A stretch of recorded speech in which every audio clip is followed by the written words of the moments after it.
Never miss another live stream again. Hit that subscribe button, ring that notification bell, and click see all notifications.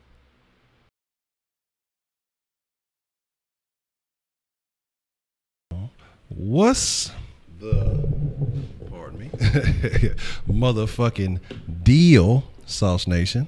If you're not familiar with Sauce Sports is a Houston, Texas homer network, so that means we're talking all sports, but only Houston. But as y'all can see tonight, we're going to be talking a little bit of Texas. Of course, we're going to throw some rocks. We're going to throw a little bit of strolls in there later on. But it's Wink Wednesday, so shout out to Mr. Third Coast 5100 himself. Mr. Wink, how you doing this evening? Oh, man, we're doing lovely, man. Just glad to be off work. Glad to talk about the Texans and Houston as a whole another day. Appreciate y'all coming through once again. Already. Look, ain't this like, look, it's been a long time since the motherfucker actually started streaming and got activated within a minute or two. So it's been a while. We actually on time today. You know, ain't have to have y'all waiting and shit wasn't fucking up behind the scenes and all that other good shit. So hopefully it'll be a good Wednesday. Hopefully we can say today is a good day. So shout out to everybody. Let's see who we got in the mix jumping in here with us early. We actually got the bank open.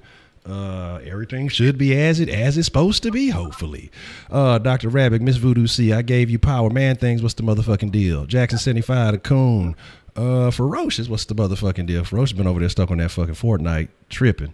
But I hope all is well, man. Yeah, man, we're gonna talk about a couple of things tonight, man. We're gonna talk about this Texans talent. We're gonna talk about some things that I've noticed, or some of the things I've been seeing, you know, with some of the little videos here and there. And the thing that really had me thinking about the Texans talent was, at this point, you know, I know everybody's been watching the best players in the league deal. What is that, top 100 NFL? Yeah. I don't really pay too much attention to it. You know, it is what it is. It's always good to see your players on there, but in reality, it has no real merit. It's just good to see how other players think about the guys on your team, because we know that one time, remember, like JJ got hurt like 2 or 3 games into the season, and then they fucking they had him pretty much where Clowney is this year, but Clowney was higher. I think I want to say he was at like 34, and JJ was like, man, this list some bullshit. He's like, bitch, I only played 3 games. Yeah, and I give JJ that for being real on that, because I mean, shit, it's like, what the fuck? Yeah, he was. You know what I'm saying? Like, why would you do that? You leaving out a spot for somebody else who really deserves it. I ain't even played this. But Nick Perry from the and other guys who were doing the episode when JJ was actually on, and they were like, man, it's just the respect, man. Yeah. Like, he's just been doing so much. Like, you can't play at that high of a level and then get a snag, and now he has to show that he can do what Jadeveon Clowney did. Can you get better from fucking injury and play at a high level? Exactly. You know what I'm saying? Like, that's where he's at now. Now he has to learn how to do that on his own. He can't just, you know, I mean, that's just something that's just gonna come through with time. But you know, yes, I mean, who knows what could happen? It might end up happening. Exactly. And y'all know how we start this thing off, man. I ain't forgot about y'all. I was trying to give it a little bit of time. So we actually got started on time. I know everybody be used to us getting going late, so I was trying to give it a few minutes, let some folks get up in here. But you know, y'all are hands down, no questions asked, the freshest motherfucking ingredients in the world, man. And y'all are the flavors that make the sauce so motherfucking fresh, man. Without y'all, it ain't no sauce. It ain't no flavor. It's just some dried up ass. I don't even know. But you know, we got to show a little bit of love, man. Shout out to y'all with the roll call. So y'all know how this works, man. If you are from Houston, shout out your side with pride so we can show you a little bit of love. But if you're not from the city, and when we talking about the city, we are talking about Houston, motherfucking Texas. And, you know, let us know where you're from, your city, state, avenue, block, hood, set, click, gang, you know what I'm saying? Whatever your military rank, you know, well, however you identify, man, like however you get down, your latitude, like however you want to be represented, man, shout that out, and, you know, we'll show you a little bit of love. That's the least that we can do for y'all fucking with us and stirring up this motherfucking flavor, man. Just a couple of quick notes. Just put that down there, let y'all know all the donations this month will be going to getting an additional mic, because we may have some situations where we may have some, in the near future, some in-studio guests. So just to let y'all know, I said I would let y'all start knowing where things are going and what things are getting used for. So that's the only real reason that bar is down there. And we do accept cryptocurrency now via Streamlabs. So those two latest little updates, you know, we got to get with the times and all that other good shit. You know what I'm saying? So let's see who we got in the motherfucking mix, man. Let's show some love, and then we're gonna really deep dive into what the motherfuck is going on with these Texans. Joe Batista, what's good, man? Already. Let's see. Trenton Strokes, what's the motherfucking deal? HTX Savage, Rising Phoenix, rose from the ash. Once was a duck. Stop giving a fuck. Too good for you. What's the motherfucking deal? Dez Buckets, Brandon 335. What's the motherfucking deal? Voodoo. What's the motherfucking deal? Dalton Crocker, DeMarcus Johnson. What's the motherfucking deal? J-Pac, what's up? Lakewood in the house, Northside in the mix already. Okay. Let's see. Make sure I ain't missing nobody here. Make sure I ain't missing another coon. What's the motherfucking deal? Scooby Gang. Stop. Humble in the motherfucking house. The slum. Joe Batista, what's he on? What's shaking? Let's see. You know, the dog rumors are true. Once was a duck, now a turtle. Northside Lufkin. Okay, Lufkin text in the motherfucking house already. So like I say, man, we're gonna talk about some things and the reason why I say I wanted to start talking talent, because we're talking about that top 100, and that top 100 is basically the perspective of other players around the league and how they feel about y'all and how they feel about the team or the players on, you know, around their cohorts, their peers, if you will. And so at this point, we've had a couple of guys on that list. We've had Clowney on the list. We've had Watson on the list. And was Watt on the list this year again? Watt was on the list. But he was lower down. He was at 84. He was at like 84 or some shit. Okay. And then so now we got 3 guys there. Now I want y'all to think about it for a second. Y'all know somebody else is going to be on this list. And we ain't even got to say the name because y'all know who's going to be. So when you look at it, we know who it is because in my opinion, you know, the best receiver in the NFL. You know, a lot of other people are going to say a lot of other things. And I want to know what y'all think. I want y'all to drop that in the chat where y'all think Hopkins is going to come in ranked. Because Hopkins ain't top 10. And somebody needs to get punched in the mouth. He's going to end up being top 2. And the reason why is because he's going to end up because he was all pro this year. Yeah. He'll end up being top 2. So it'll be Antonio Brown, then him. Okay. But they might still end up trying to do, you know, Julio before him. But we'll see. I mean, if they came to that, if we're talking about this year, most definitely. Yeah. Okay. Bueno, yes, buenos. You got, you know, I got to use the country twang when I speak to even the Espanol.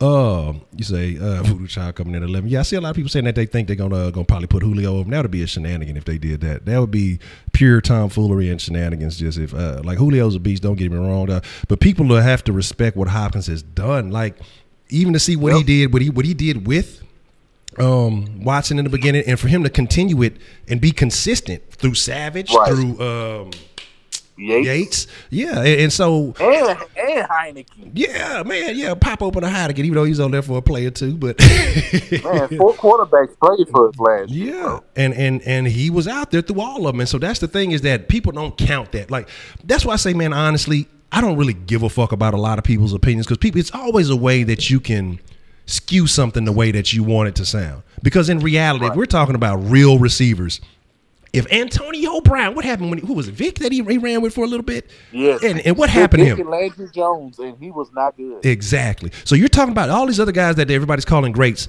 Hall of Fame, Super Bowl quarterbacks are throwing them the ball.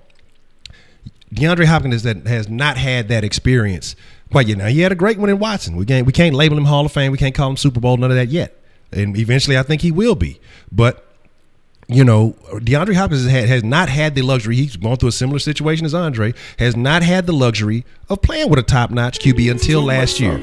Andre, I don't think ever really got that shit. I think they're going to put him as the second best behind Antonio Brown. Okay, I appreciate that love. Dalton Crocs, they're going to put him as second best behind it. I think that's the way it's going to go too. Because for some reason, you know, they always put Antonio Brown up there. Even though I feel like Antonio Brown is a lot of hype.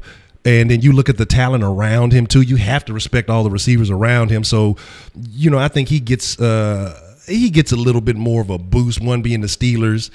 People pay attention to them. You know, historically, people like the Steelers nationwide. We don't get as much love over it. Not as many eyes on the Texans. I think Antonio Brown gets a little bit of hype factor because I personally feel like DeAndre Hopkins hands down the best. Because look, he's putting up similar numbers with quarterbacks who will never, ever see the Hall of Fame, other than Watson. None of them. So here's my deal, though. Looking at that, avoiding all just talking about Hopkins and everything, 4 guys at least that you're going to have in the top 100. Yeah. what type of record, if you have that type of talent, I mean, where should you be positioned? Because I don't know how many teams have 4 guys that you would put in the top 100.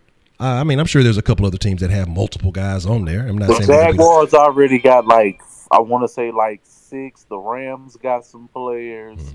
The Eagles got some players. The Browns actually got some players that ended up in the top 100, which is crazy. Yeah. Yeah, I mean, there's quite a few teams. I mean, and you know, they pretty much got some love like already. So okay. There's no notification with. They ain't that a bitch. And you say not to mention the running game in Pittsburgh that opened. Exactly. When you got a Le'Veon out there, there's so much. There's so many things that are going on that works in Antonio's favor. But I'm not going to take away from his talent. I'm not going to disrespect and say, oh, well, he's not talented. He is talented. Like I'm not trying to take that away from him. But my thing is just, Dre had less QBs than, absolutely, because he only went through the Rosencopter.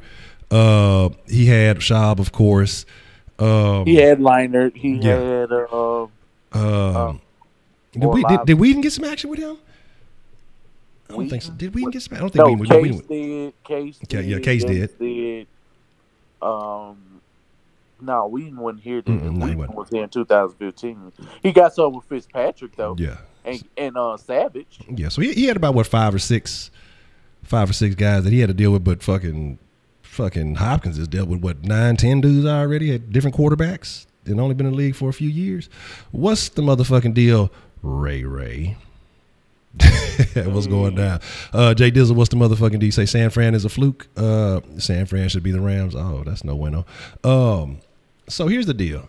You say the Titans keep getting a bunch, but Casey and Walker are overrated. Well, here's the thing. Of course, when you see guys, they make it later on in the season, and you know they're gonna pay attention. You know, with playoff teams and things like that. But what I'm saying is, with the record that we had, and to still have that type of talent, to have guys that are that respected, what should we really be looking at? Because like I say, the whole point is to carry on in the next year.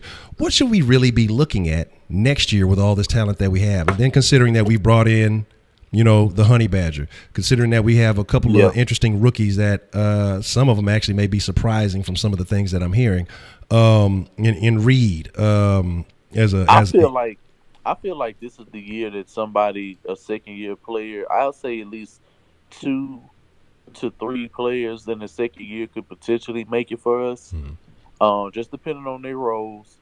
But you got to understand, 2 of the guys that have already made, you know, like one of them was a rookie in Deshaun Watson, and he was the 50th best player voted amongst the players in the league right now as a rookie, which is absolutely ridiculous. I mean, that's fucking retarded when you really think about it.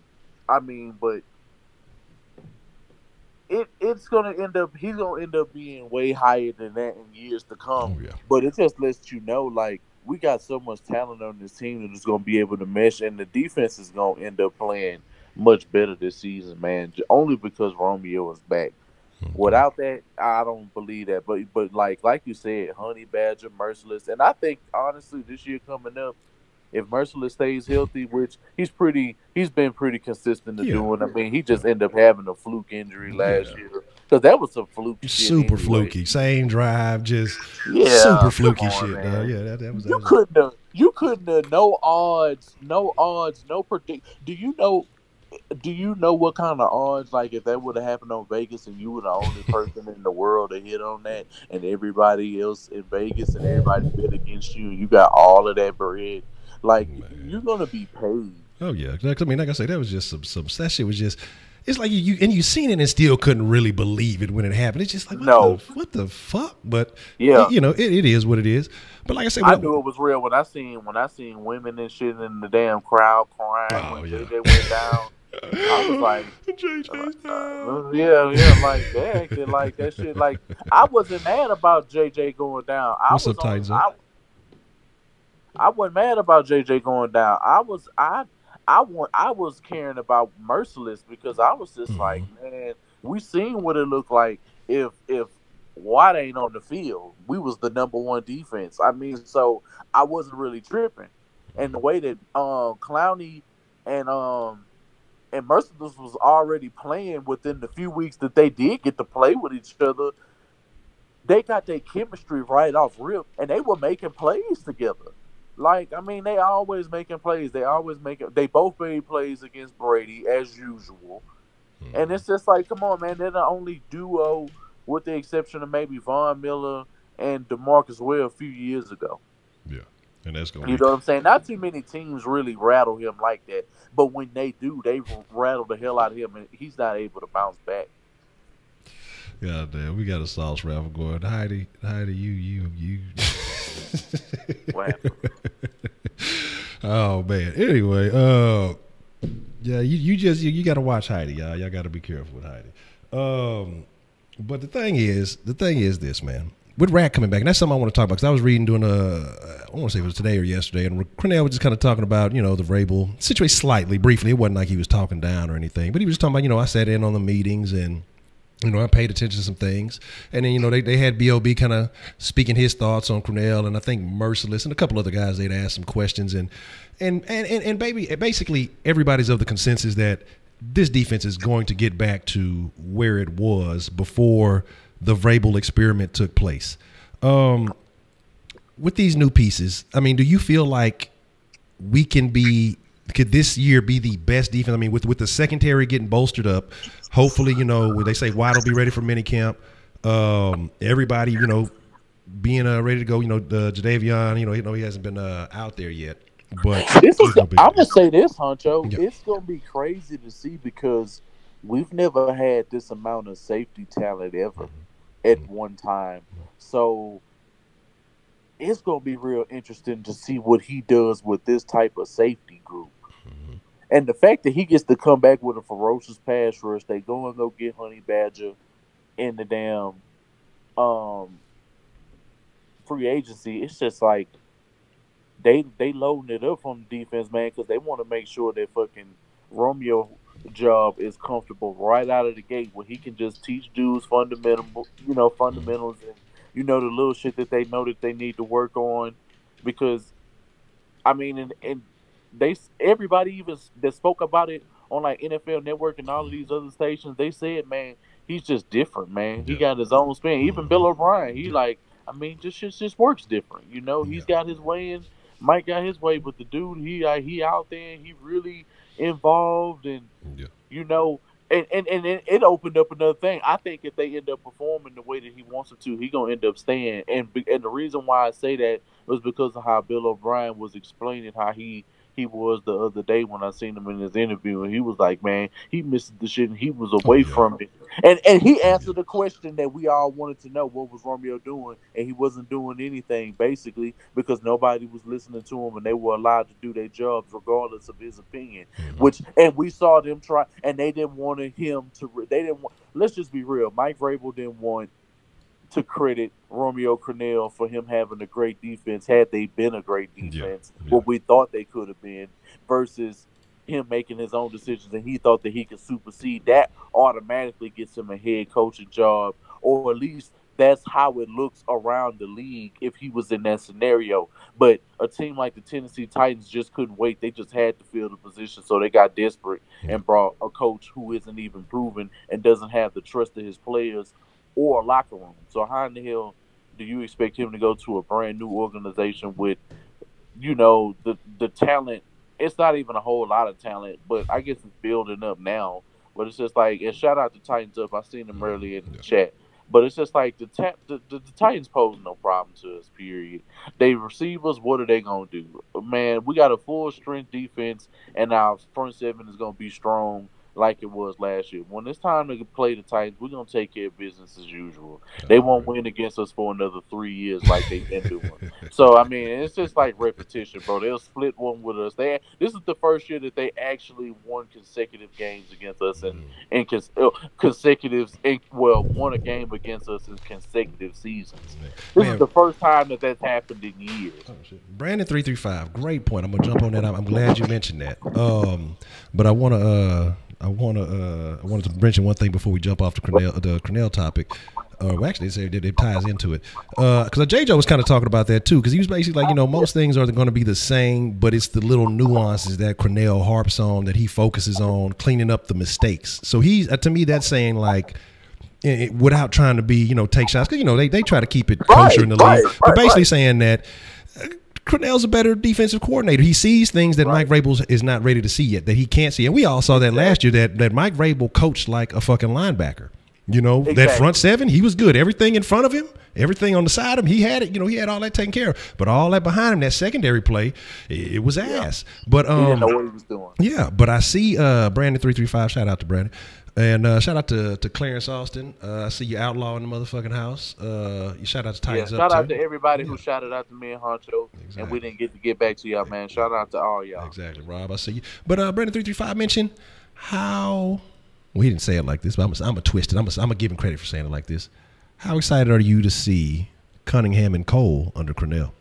Oh God, that was one of the first things that was one of the most exciting things I wanted to see. And it was 3 people specifically that I was glad that Romeo was going to be able to coach them again. And I know they played development in the year 2, but this player going into year 3 is going to skyrocket, and it's DJ Reader. DJ Reader back under him with Carlos Watkins now. Being able to have that continuity that he already has with DJ Reader, playing with him in Clemson, I think they can make this into or if you want to put Covington there, I feel Covington needs more time, and he can soak up a little bit more blockers playing next to if it's a Clowney, Reader, Covington, and then Watt. That's a nice little combo, and you make things way easier, especially if in a 4-3. If we go to that, and you want Bernard McKinney to play Mike linebacker in running situations, and long, plays, and shit like that, but never really in like third down scenarios. It's too much. Just go to fucking nickel or something like Brother that. Darkness. Make sure that he's not the linebacker in coverage. Appreciate the love, Ray.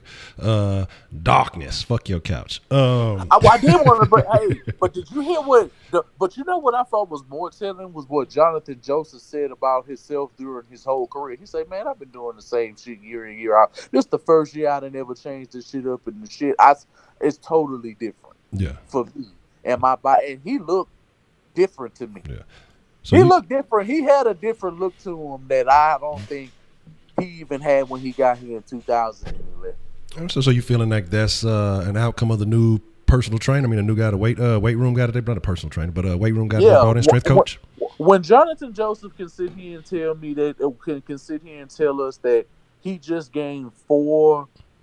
like an extra 4% of a lean muscle at 33. At 33, and still working on his hips. Darkness and, is spreading. His flexibility and shit like that.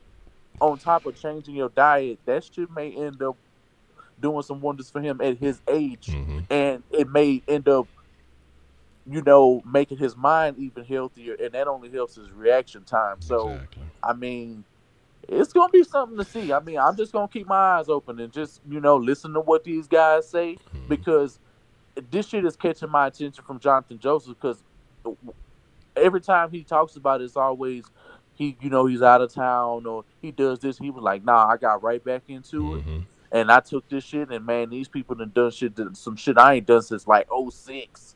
It ain't even it's been a long time since I done trained like this. So, I mean, if it feels good and it looked different for him, and like I say, he just had a different look about him that he didn't even have when he got here.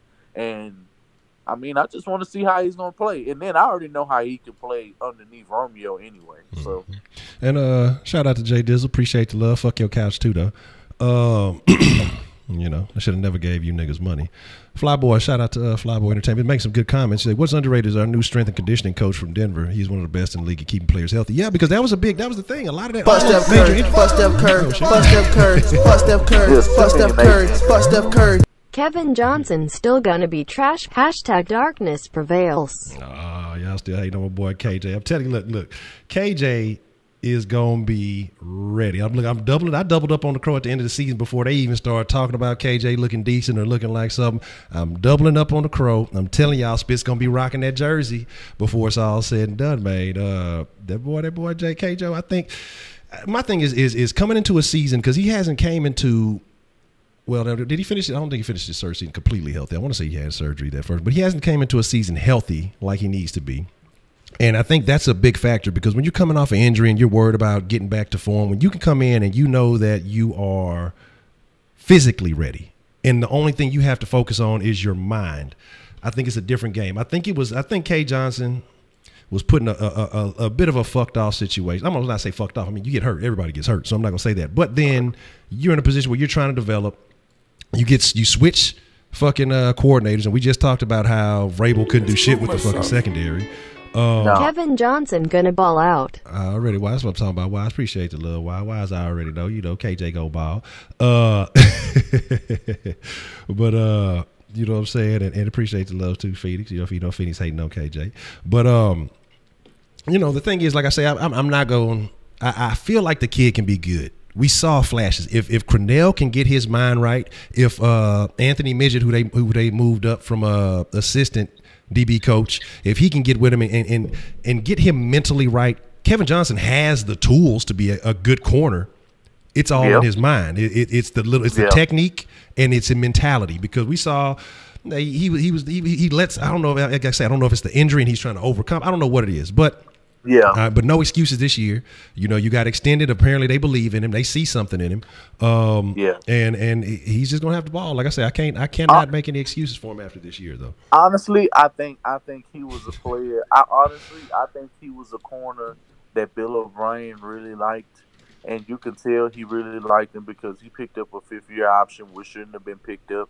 He's done nothing to deserve a fifth-year option. I agree. Like, at all. Like, he's done absolutely nothing. Like, he looked like he was going to end up being fucking phenomenal in year 2 before he got hurt in week 6.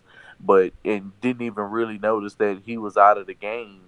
I don't even remember when he went out of the game. But, you know, they said he was injured after the season for that. And it's just like, I think health has gotten to his head, and fans are clearly getting to his head. Yeah. You know what I'm saying? And that shit is only going to trickle down on the field, and you're only going to be anxious, and you're going to be having all kind of, you know, you're going to have all types of imbalances, and that's going to end up affecting your fucking playing. You need to learn how to block shit out and, you know, have tunnel vision when it comes to being the best in what you position. Because the only reason you can't eat salad without tossing first. Heidi. Bill O'Brien doesn't. He hates the fact. I think I honestly look at it like this. He hates the fact that he's been picking players, and the players that he won't have panned out, but the players that he needed are doing what they're supposed to be doing. And that's why I really think a major disconnect relies somewhere in this organization when they say that him and Rick Smith were bickering back and forth, because I want to see that. Like, I think they both understood they wanted the same thing, and I think they probably agreed more so than people give them credit for. But I don't really see it as a scenario where, like, the guys that he really wanted never panned out. Every quarterback that he ever wanted panned out. We got him the quarterback that he needed, and look at what he's doing. Yep. He's number 1 in the league for weeks. It took till about week 11 before people started, you know, like taking the you know, started really challenging us at that number 1 ranking that we had in terms of offense around that time, and it was just crazy.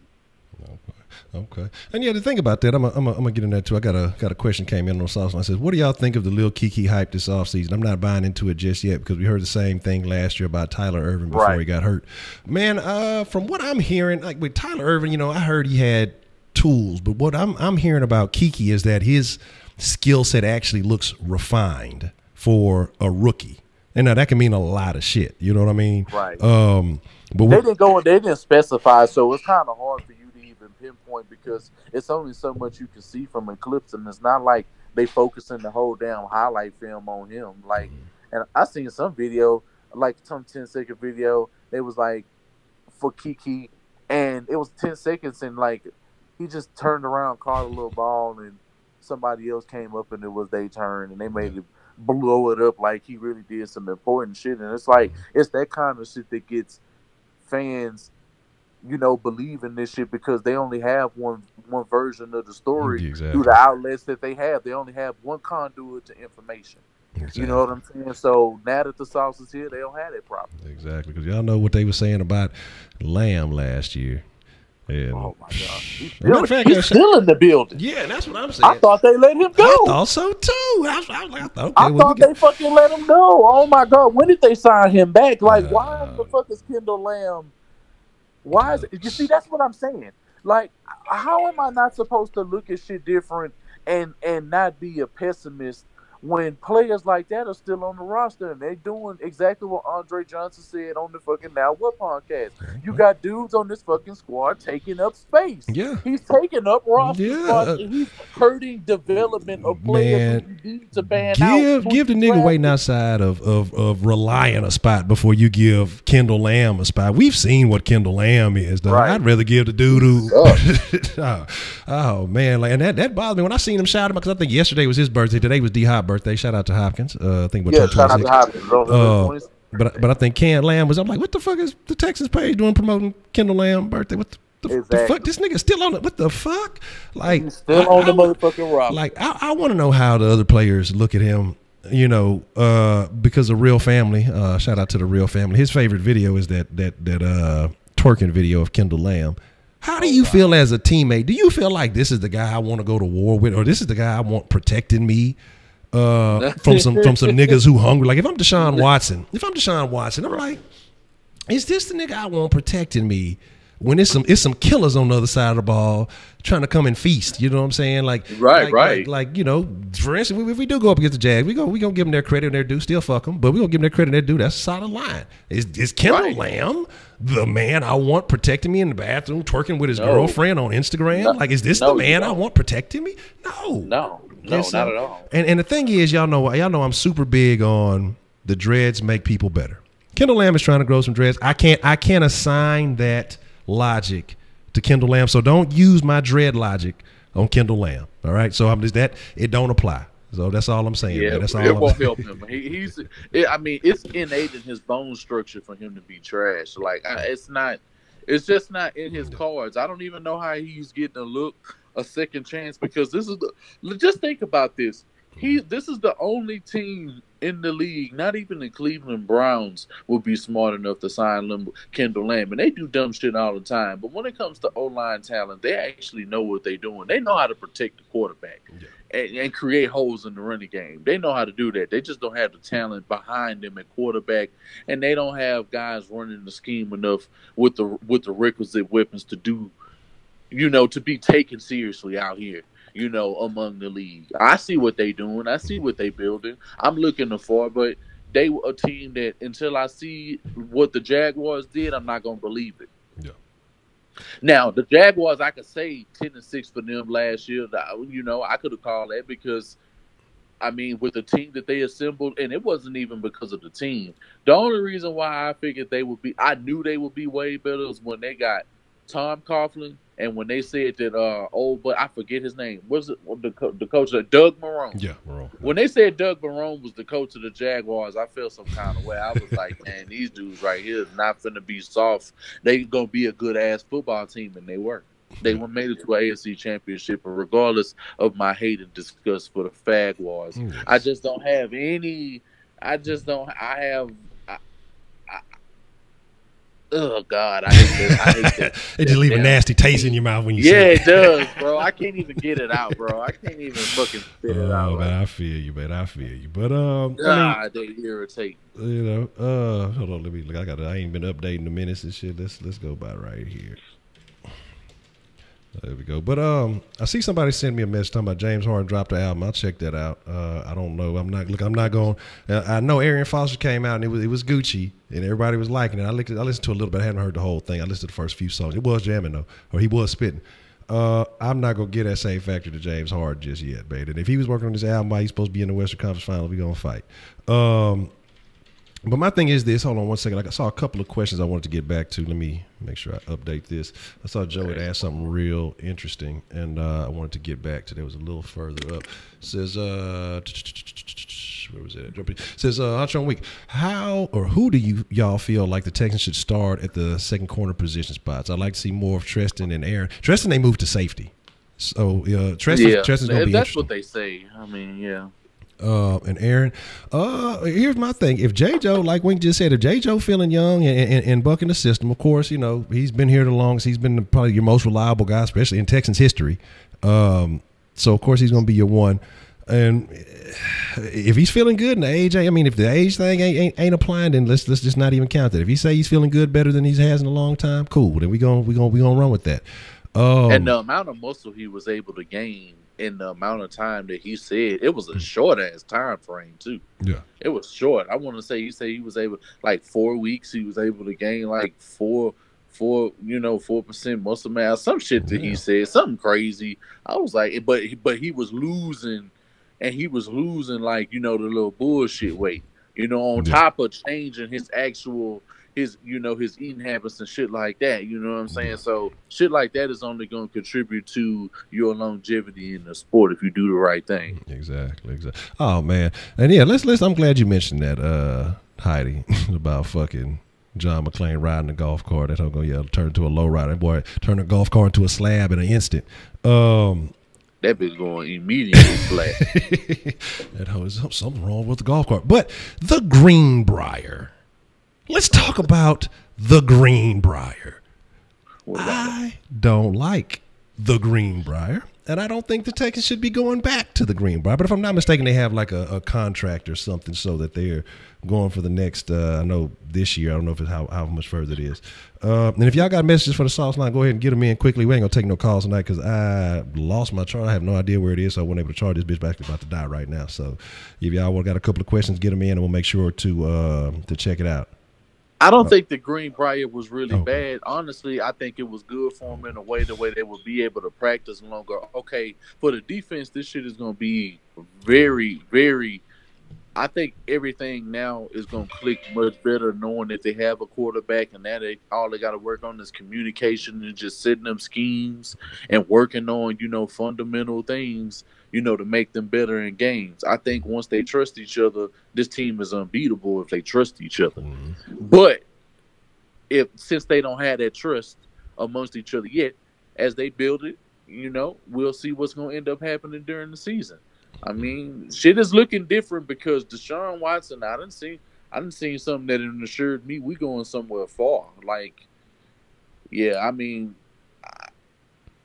Gala end up seeing what I'm seeing later. It don't do me no good to really go into it right now. I mentioned it before if you've seen it on a previous podcast, but this man's footwork, and from what I'm seeing and just how tight how shit is, this man is taking us places this year. Mm-hmm. Like, how high he gonna show us how far we gonna go. Okay. Hey, your organization is only as good as its leaders, and I feel like that man. What's the phrase that everybody was using with Mike Vrabel because they couldn't really say that he was talented, and they try to overlook the fact that he was ass. He's a leader of men. Yeah. He's a leader of men. What does that mean? What do you lead? What else are we gonna lead? You don't lead a pack of dogs? What else? If you're a leader, you lead people. You lead men. Like, what the fuck? I mean, it's just people start saying things and then phrases start getting caught up, and people love using that shit. Yeah, he's a leader of men. I heard somebody say that about like Allen or one of the quarterbacks. Said that shit on NFL Network. I seen Willie McGinnis said that dumbass bullshit. Oh my God, bro! Like I hated Willie McGinnis when he said that. I was a Willie McGinnis fan because he be showing love to the Texans, bro.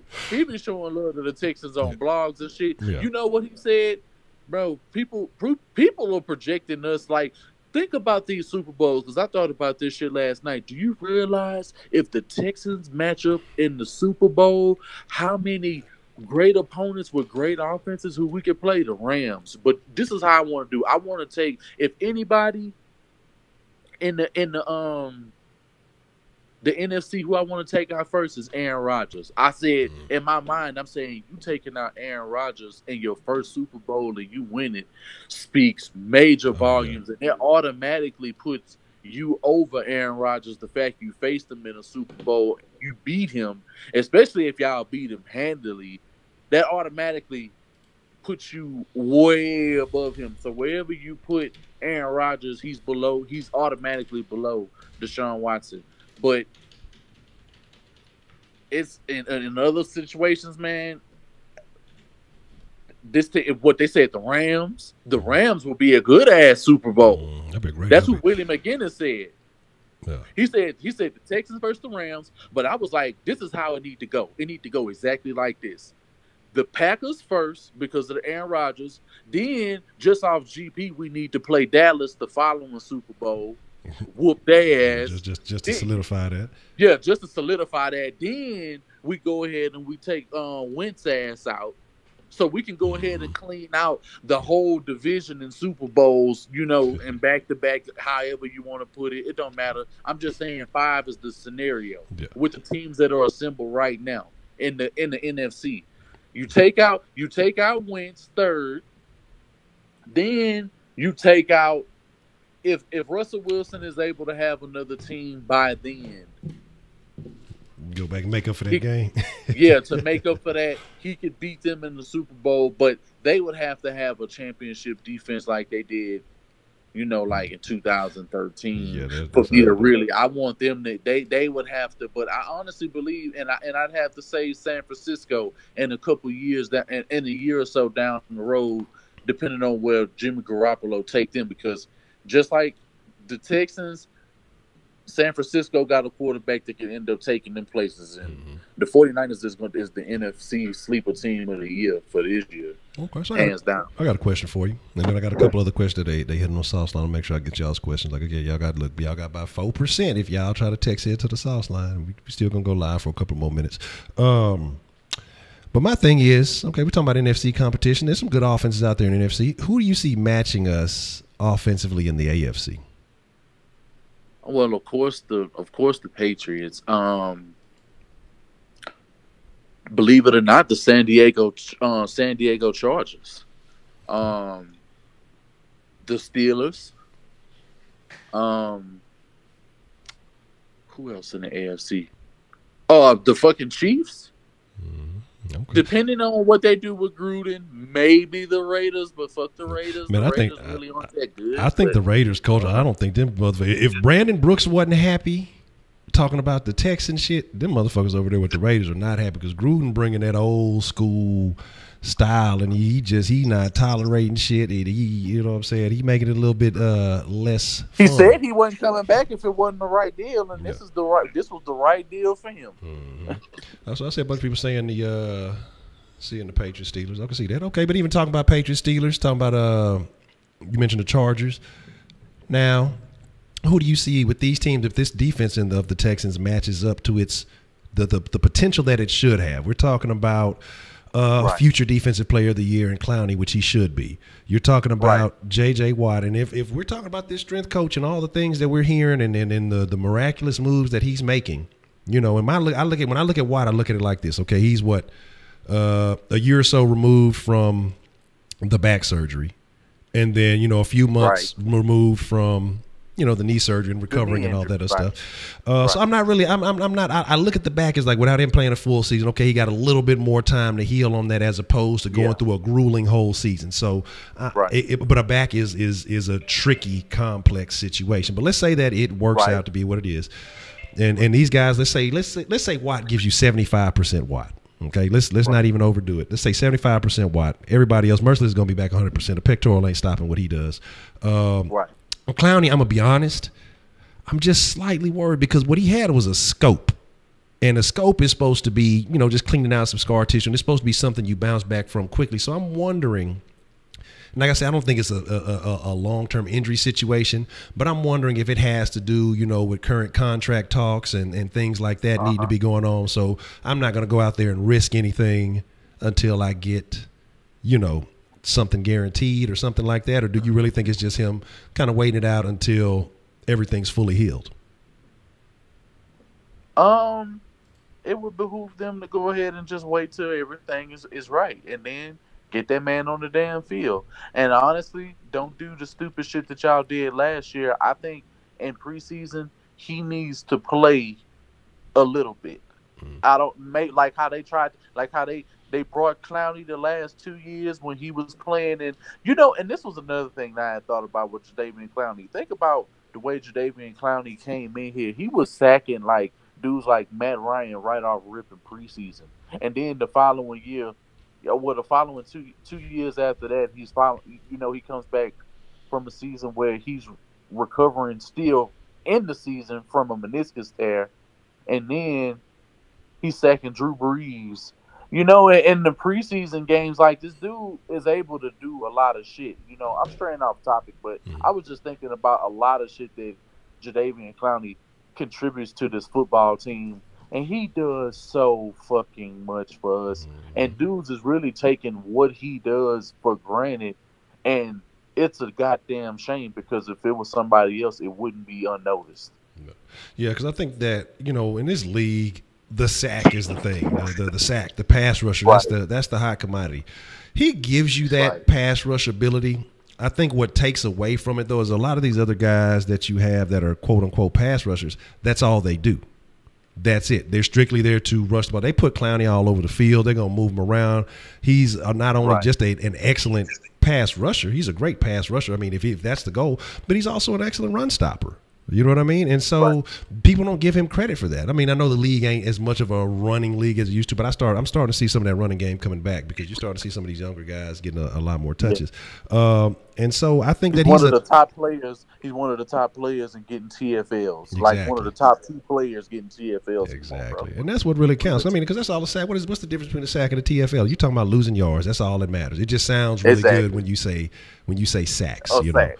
Okay. Yes. So, but I'm saying with all these guys coming back, being healthy and being where they're supposed to be, how do you see this Texans defense, and who do you see out of those teams with those offenses? Which one of those teams can match that defense if it lives up to its potential?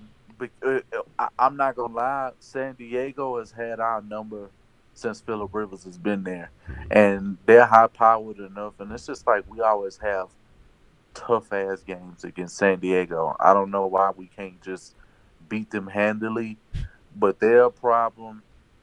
Of course, the Patriots are a problem. I'm not really worried about the Jaguars. The Steelers are a problem, but I think we could definitely be able to contend with them now. I don't really see them really being a real, because we beat them in our history before. We beat them more than one. We beat them a few times.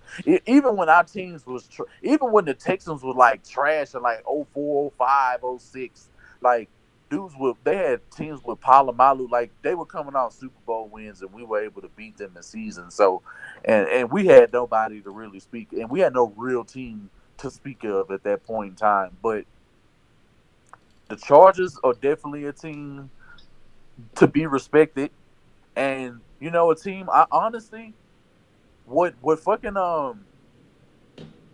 Andy Reid is doing with Kansas City offensively, with our history of what we've had with Kansas City, we can't go unnoticed with what we've have to put up with when it comes to the Chiefs. Like, Tyreek Hill is a different man. Like, Kelsey, we've had problems with him. Kareem Hunt was able to end up running the ball, due to the situation, before specific players went out, he was getting locked up, no problem. He didn't start going out to the end of the game like Derrick Henry, in week 16 or whatever week it was. You know what I'm saying? Pat, acting like Russell Westbrook. Exactly. You know what I'm saying? And I mean, it's some teams. I think it's gonna really end up being some teams that we don't even expect in the AFC to really just step the fuck up and just take on, a little bit more. If the Raiders end up coming back to fruition and doing some things, that's supposed to be expected from them, since they supposedly have Derek Carr, a supposed top 10 quarterback. He's not a top 10 quarterback to me. I mean, but whatever, if you like him, and because I can't go off of anything he's done when he only has one solid year of good production. Right. Oh man, matter of fact, I fucking forgot. Shout out to Wise Citizen for winning the sauce earlier. Got a couple of questions off the sauce line before we wrap it up, man. Shout out to Chandler, always showing love on sauce. And real family. Yeah, he may be a choke artist. He may be a choke artist against in the playoffs, but he ain't a choke artist against the Texans. Never has been. Even when he was the Eagles coach, and when since he's been coaching under Kansas City, especially because he's been coaching Kansas City, we've been getting our asses handed to us by Kansas City. Blowout wins for them and fucking the playoff games and shit like that. Like, he's had our number off. You know what I'm saying? Like, I don't care true. what you say. You had our number. These are facts. Oh, all right. So Chandler asks, do you see DQ making the 53-man roster? For depth, I hope so. And, if everything is right and he's healthy and he shows the football skill and all of this shit, then, I mean, he should be starting. There's no reason why he shouldn't. Okay. I personally, I don't know. I think he does make the roster. I think he does. I mean, if guys like Kendall Lamb were seeing PT last year, if DQ don't make the fucking roster this year, then I don't know. I mean, we'll have to see what happens, but I think he does. Even if the fact it's just the feel good story situation, but I think that he's actually the story. They don't sell the fuck out of that story, man. And they got and in October they got the cancer months. When they do with the military shit, with the cancer shit, they're gonna be selling the fuck out of that in Kansas. They can easily sell that, and people just going through those things will end up identifying with him. And somebody just ended up getting Hodgkin's lymphoma. Matter of fact, David Gettleman, the fucking the dude that just left the Panthers, he got fucking Hodgkin's lymphoma now. Like, God, like this shit going around like hotcakes. Like, I don't know what the fuck is this? It's in the foods. It is. All right. The last thing, Wise asked about the potential of Dylan Cole and what you see him ultimately contributing to this team this season coming up. What'd you say now? What was the question? Excuse me. So the last question was Wise asked, about the potential of Dylan Cole and what you see him contributing this year under Crennel. I mean, what do you see his full potential being this year? Under Crennel, with what Dylan Cole was able to do under Mike Vrabel and how he's already fundamentally sound, and he already has a great football IQ, instincts, and reflexes to react to the ball. And the fact that he can run routes with dudes who can run like 4.3 speeds of running back, 4.3 speeds of running back on wheel routes and pick the ball up, seeing 30 yards down the field is amazing to me. That will always stand out because it's so hard for a linebacker, especially an undersized linebacker like him, and that's what made the play even better. This was a dude that's like 6 foot, running with a dude on the outside, jammed him up so he couldn't release it to the outside like he was supposed to, get ahead, and his quarterback's supposed to lead the pass, and the linebacker's supposed to be burnt in that situation, and it did not happen.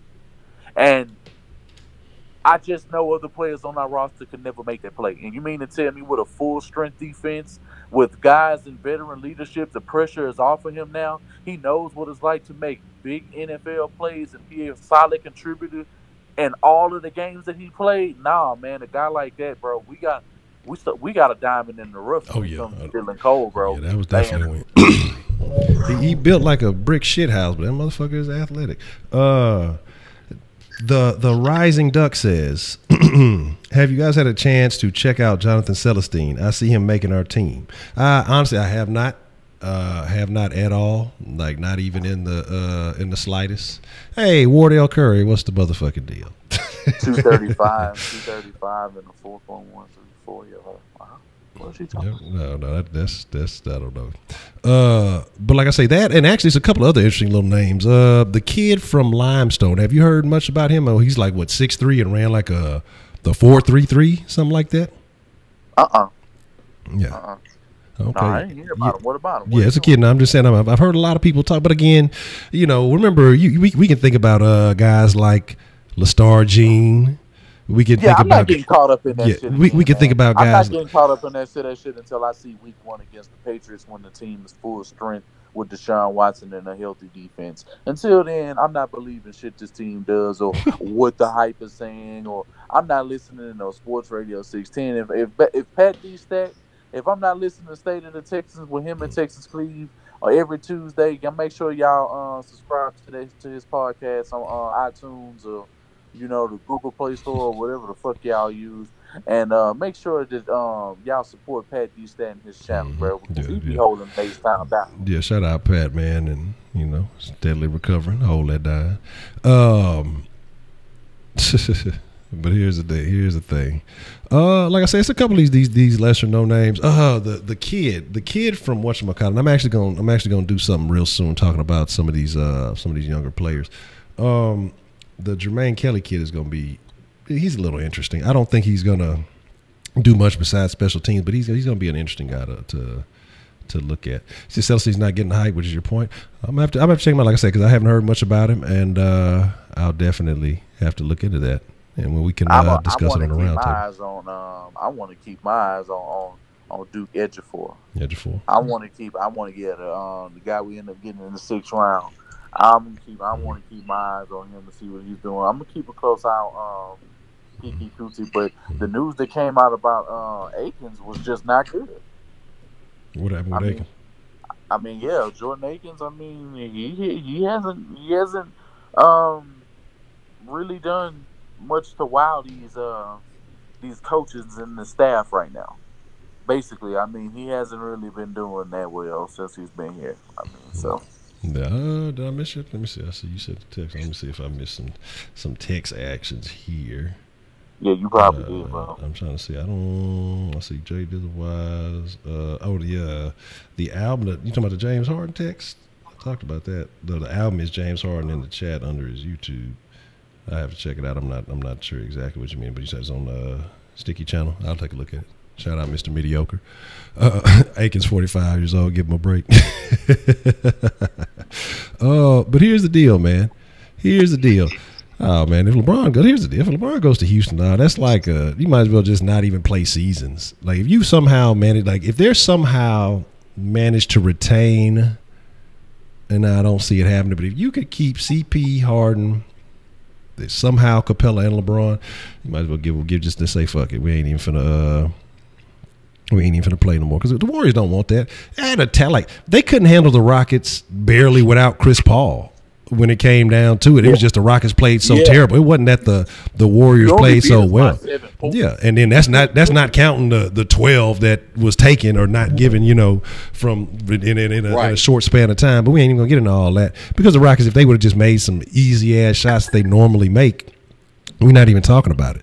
So, but again, then even if they did make those shots, I'm sure the refs would have found a way to step in again to hinder it. But like I said, like they did with the LeBron charge, we were like, shit I've never seen before happening for the Warriors to get them where they trying to go. But you know what I'm saying? I guess news is already coming out about the Paul George situation. I was just out when I got off of work and I was at a little bar and I could see on the damn. Man, and I didn't know T-Mac was a goon like that. T-Mac? I seen they showed footage of fucking T-Mac, and he was bowing people in the face. He was just he was just shitting on dudes who was overseas. He didn't show them no respect. He was bowing them all in the fucking sternum. He was doing all kind of fucking shit. T-Mac a fool, man. T-Mac don't take no shit, man. I fucks with T-Mac. No. I wish he'd have been a little bit healthy, man. I wish y'all could have been healthy. Yeah. T-Mac deserved a couple, but it is what it is. With that being said, man, I want to say we probably gonna call it a wrap here. I want to say I appreciate everybody falling through the sauce. I saw that too. I saw somebody mention that Correa and Bregman's brothers were drafted by the Astros. That's very interesting because the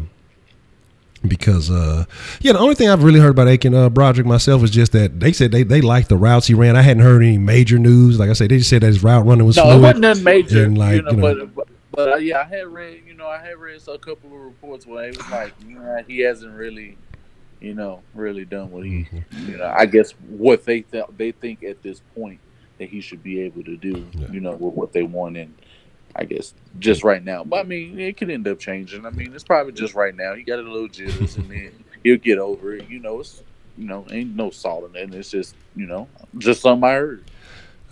Man, Voodoo. That's my bad. I flubbed it up because I didn't have them situated to put them up. So I'm gonna write that down. Look, we'll sauce tomorrow. No matter what, I'll go. We will sauce tomorrow, and we'll do the vote then. I'll make sure I get them all. I got them, but if I go trying to dig them it's just gonna be a bit of a clusterfuck right now getting all in order. Y'all just gonna be sitting there watching me do a bunch of nothing. get the shirts together. So we'll be voting. So make sure you're here tomorrow because we'll be voting on the new Sauce Sports logo, and then that's what we're going to run with from there as far as the shirts and everything like that. Now I'm pushing the dens. Dens only on the weekends now. Friday, Saturday, Sunday, Sundays maybe.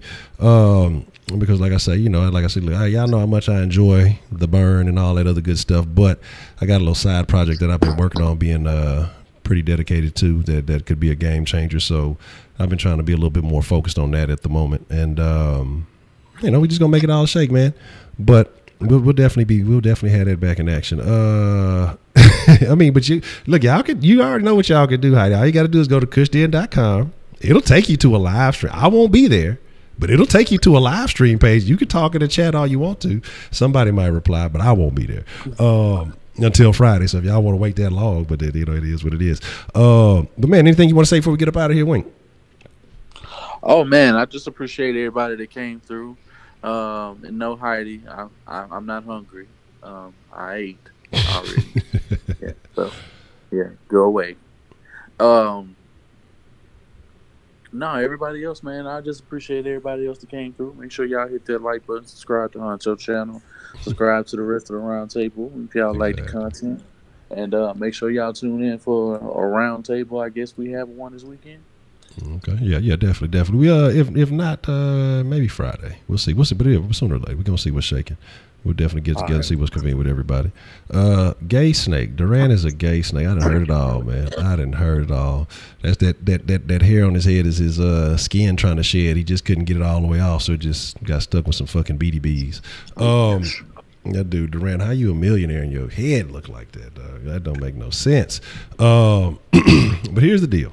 All right, so I appreciate each and every one of y'all. Like I said in the beginning, y'all are the freshest motherfucking ingredients in the motherfucking world, hands down, no questions asked. There's no debate, no doubt about that. I appreciate y'all for taking the time because time is the most valuable asset that we have, man. You can't replace it. You can't get none back. You can't buy more, none of that other shit. And the fact that y'all spending it in the sauce, fucking with your boy, man, fucking with Sauce Nation, fucking with the Sauce Sports Network, you know what I'm saying? Just that's love, and I appreciate each and every moment. I appreciate everybody showing love through donations and super chats. Because like I say, and shout out to Arian Foster for doing another great ass podcast, and he did the show he just did with Deion Sanders. I listened to that shit earlier. Oh, he did one with Sanders? Shout out, man, he did one with Deion Sanders, man. Some real life shit, some shit about prime time I never knew. Man, yeah, y'all got to go check that shit out. That was a great podcast. Okay, definitely have to check that out. I would like to say it won't be a den tonight, but I probably will be on Mixer fucking with something. I don't know what I'm gonna be fucking with. I think I said I was gonna get with Shaq Kush. We probably get on that State of Decay too. If not that, I'll jump back on that rerun that Far Cry 5 DLC, something like that. We'll figure it out. But like I say, probably be on the Mixer about 9 o'clock or so. So make sure that y'all fucking with that. Oh, there you go. Oh, you fuck with the State of Decay too? Okay, bet. Yeah, I'll get you on there. We will make some shit. Hey, I don't know what, man. I blame Shaq Kush. Shaq Kush fucked up my sound. Far Cry, we was going live. That hoe was holding, and then this motherfucker sent me a party invite, and all the sound died. Like shit just fucking died. Nigga couldn't get the sound. Had to reset the whole box. Nigga, look, I can't accept no more of his infected party invites and all that other shit. Yeah. He fucking up my shit, babe. But with that being said, in real live, I'm not gonna go live tonight because I got some other shit that I gotta do because I gotta be up early in the damn morning. Okay. So, if anything, I might go live or do something this weekend because Terrence Crawford get ready to do a fight. I'll probably talk some Texans, some things that I've been thinking in my brain that I've been wanting to put in the video. So, I'll probably be able to do something.